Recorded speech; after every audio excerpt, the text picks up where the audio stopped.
While the BJP in the meantime has hailed this decision, saying that the tall leader deserves this honor. Listen in. प्रधानमंत्री नरेंद्र मोदी ने जननायक कर्पूरी ठाकुर को भारत रत्न का सम्मान देकर एक बड़ी लकीर खींच दी है और एक खास वर्ग में मैसेज देने की कोशिश की है चुनाव के ठीक पहले। लेकिन बिहार में सियासी संग्राम जारी है। बीजेपी आज सड़क पर कर्पूरी ठाकुर जी की जन्म शताब्दी मनाने पर आतुर है, क्योंकि यहाँ पर उन्हें शायद जगह नहीं मिली। हमारे साथ मौजूद हैं सम्राट चौधरी जी, जो कि भारतीय जनता पार्टी के प्रदेश अध्यक्ष हैं। सम्राट जी, आज आप लोग सड़क पर जन्म शताब्दी मना रहे हैं, कर्पूरी ठाकुर को भारत रत्न मिला है, तो ये नौबत क्यों आ गई ऐसी? हम मजबूर हैं। इतना बड़ा ऐतिहासिक फैसला देश के यशस्वी प्रधानमंत्री नरेंद्र मोदी जी ने लिया। बिहार के गुदरी के लाल, बिहार के महान स्वतंत्रता सेनानी, बिहार के पूर्व मुख्यमंत्री जी को, जो गरीबों के, वंचितों के, पिछड़ों के, अति पिछड़ों के, स्वर्णों के, गरीब स्वर्णों के प्रतिनिधित्व करते थे और उनको आरक्षण देने का काम कर्पूरी ठाकुर जी ने दिया था। और आज हम मजबूर हैं कि हमको रोड पर उनकी जयंती मनानी पड़ रही है। अवैध कब्जा, राष्ट्रीय जनता दल इसके लिए फेमस था। नीतीश कुमार जी सुशासन के लिए जाने जाते थे। नीतीश कुमार जी राजद के प्रभाव में जाकर गुंडागर्दी पर उनकी पार्टी उतर गई। जनता दल यूनाइटेड के लोगों ने कब्जा कर लिया सत्ता के दुरुपयोग करके, और इतना बड़ा ऐतिहासिक फैसला नरेंद्र मोदी जी ने लिया। मैं विशेष तौर पर धन्यवाद देता हूं आपके कि आपने गरीबों वंचितों के नेता सरदेव कर्पूरी ठाकुर जी को भारत रत्न देने का काम किया। इसके लिए विशेष तौर पर बिहार वासियों की तरफ से धन्यवाद देता हूं। बिहार में सम्राट जी, राजनीतिक कयास लगाए जा रहे हैं कि आरजेडी और जेडीयू की दूरियां बढ़ गई हैं, बीजेपी और जेडीयू की नजदीकियां बढ़ रही। देखिए, राजद के प्रभाव में जनता दल यू कुकृत करने का काम बिहार में कर रहा है। पूरी तरह दिखता है गुंडा राज स्थापित कर दिया। सवाल ही नहीं उठता है कोई समझौता। इंडी गठबंधन के सभी लोगों को 2024 के चुनाव में खाता नहीं खुलेगा। अब तो सरदेव कर्पूरी ठाकुर जी का भी आशीर्वाद नरेंद्र मोदी जी के साथ है। हमारे साथ मौजूद हैं केंद्रीय मंत्री अश्विनी चौबे जी। अश्विनी चौबे जी, कर्पूरी ठाकुर जी को भारत रत्न से सम्मानित किया गया है और आप लोग देख रहे हैं कि बाहर सड़क पर उनका शताब्दी वर्ष मना रहे हैं। ये सचमुच में बहुत ही दुर्भाग्यपूर्ण स्थिति है। बिहार की सरकार जिस प्रकार की नीति अपना करके और आज भारतीय जनता पार्टी को सड़क पर बाध्य होना पड़ा, ट्रैक पर मंच बना के कार्यक्रम करने का, ये पूरी तरह से बिहार सरकार की नाकामी और उसकी सोची समझी गलत रणनीति के कारण ये कार्यक्रम मुझे करना पड़ा है। हम सब लोगों को, जो कर्पूरी जी को सम्मान देने की बात थी, वो सम्मान केवल और केवल नरेंद्र भाई मोदी ही दे सकते थे और उन्होंने समय पर सम्मान किया। लेकिन ये लोग बड़े बड़े मंत्री थे उस समय, यूपीए के बड़े मंत्री थे, बड़े भाई, और यूपीए उनके पॉकेट में रहता था, कई प्रधानमंत्री और कई लोग। उस समय इन्होंने क्यों नहीं दिया? कहते हैं कि दबाव में दिया। ये नरेंद्र मोदी दबाव में कुछ भी नहीं करते हैं।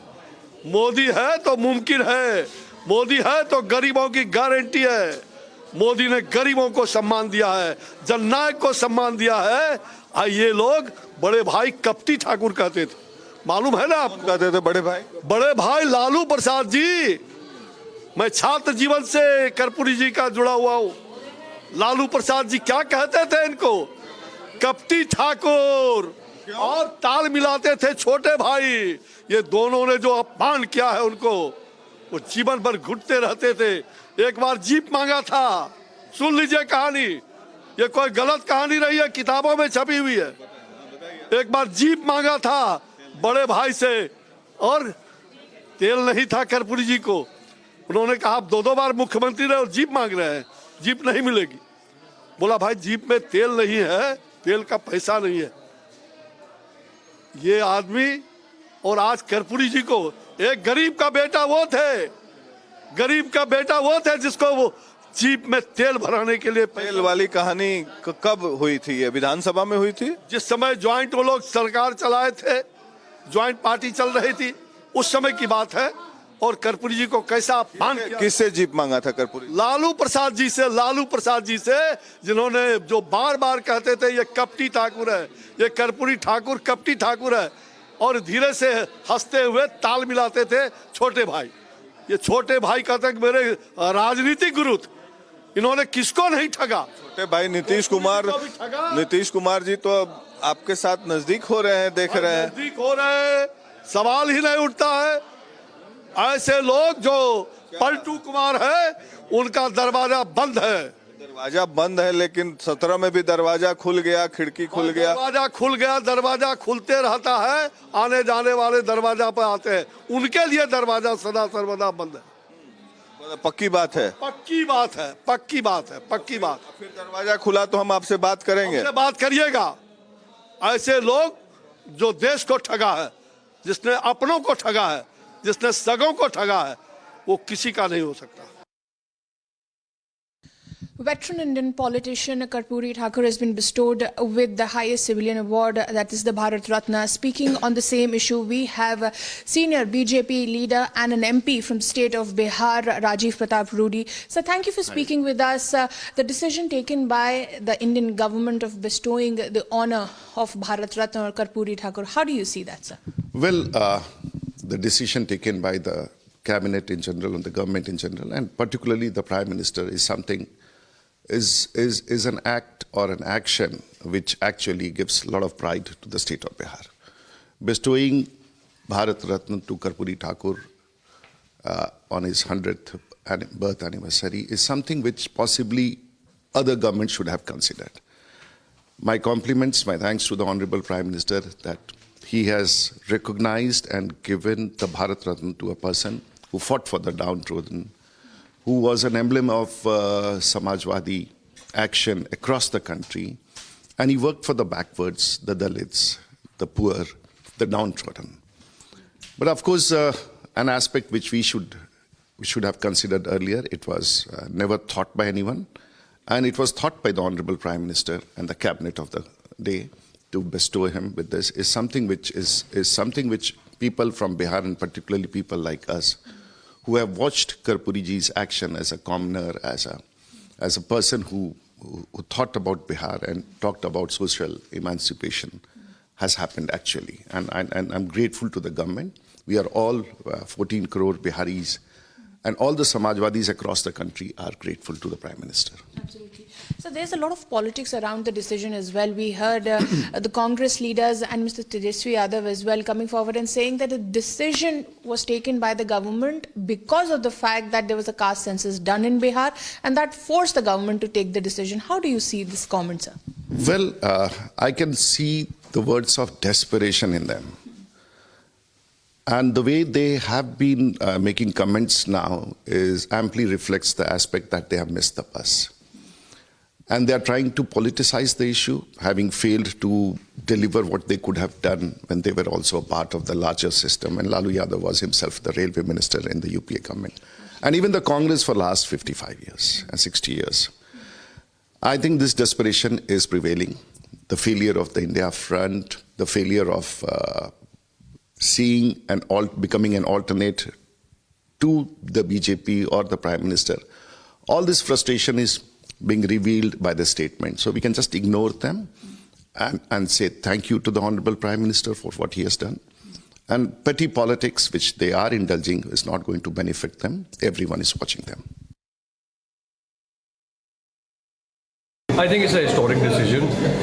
It is a fact that for extended period of time, Lalu Prasad Yadav ji, Nitish Kumar ji have leveraged on Karpoori Thakur ji's legacy, but they have never actually executed on his principles. I am very grateful to Honorable Prime Minister Narendra Modi ji, who has bestowed and honored not only Karpoori ji's legacy, but the entire population of Bihar is very pleased today that Jan Nayak Karpoori ji has been honored by the Bharat Ratna, and I believe this will send a massive message to the backward communities of the state in particular, and I think this is the beginning of big change in Bihar.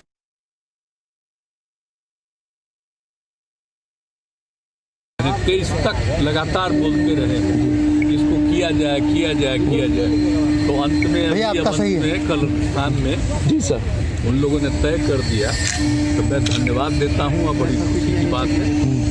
और इनकी जो भूमिका है, जितना ज़्यादा इन्होंने काम किया और खास करके जो गरीब गुरबा तबका है, पिछड़ा अति पिछड़ा अन्य जो भी गरीब गुरबा तबके के और अन्य लोगों को, और इन्होंने समाज के हर तबके के उत्थान के लिए काम किया। शिक्षा के क्षेत्र में काम किया, किस क्षेत्र में इन्होंने काम नहीं किया जी। और जिस ढंग से इन्होंने शराबबंदी लागू किया, कौन कौन काम इन्होंने नहीं किया जी। अब बात इतना बड़ा बड़ा काम किए तो कुछ लोग खिलाफ होकर के उनको फिर हटाया और बात हुआ, और कितना हम लोगों को मानते थे। और शुरू से ही जब से उन्होंने किया था, हम लोग बड़ी तारीफ करते थे जब उन्होंने पिछड़ा सबका जो काम किया, पहली बार देश में पहला है इन्होंने पिछड़ा और अति पिछड़ा को सर्वोच्च प्राथमिकता देते हुए कार्य किया है, वह उसकी सराहना होनी है। उन्होंने स्वयं को आगे रख करके इसे क्रियान्वित भी किया है। आज़ादी के बाद देश में पहली बार मोदी जी ऐसे प्रधानमंत्री हुए हैं जिन्होंने पिछड़ा आयोग को संवैधानिक दर्जा दिया, और जिनकी सरकार ने 27 से ज़्यादा पिछड़े वर्ग के मंत्री बनाए, 100 से अधिक पिछड़े वर्ग के सांसद हमारे हैं, 300 से अधिक पिछड़े वर्ग के हमारे विधायक हैं, और 65 से ज़्यादा हमारे MLCs पिछड़े वर्ग को संबंधित है। ये बताता है कि राजनीति में सामाजिक न्याय के लिए पिछड़े वर्ग को सबसे अधिक पहचान और सम्मान प्रधानमंत्री मोदी जी ने दी है। जन नायक कर्पूरी ठाकुर को भारत रत्न से सम्मानित करने का निर्णय इस बात को पुनः प्रधानमंत्री जी का अभिनंदन और धन्यवाद देता हूँ, और देश और हमारे सामाजिक न्याय की लड़ाई लड़ने वाले इसे सदैव याद रखेंगे।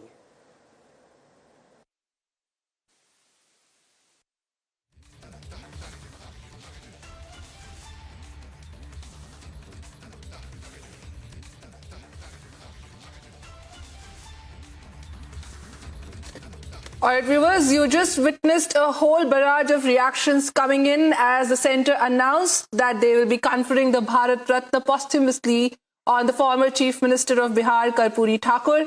And we heard a lot of leaders speaking and speaking their minds on the same, while BJP says that they hail this decision by the centre and they are very happy for the same. In fact, the Prime Minister had earlier congratulated Karpoori Thakur's son Ramnath Thakur, and Ramnath Thakur also had expressed happiness and gratitude on this decision, while opposition claims this is just politics before the general elections for votes.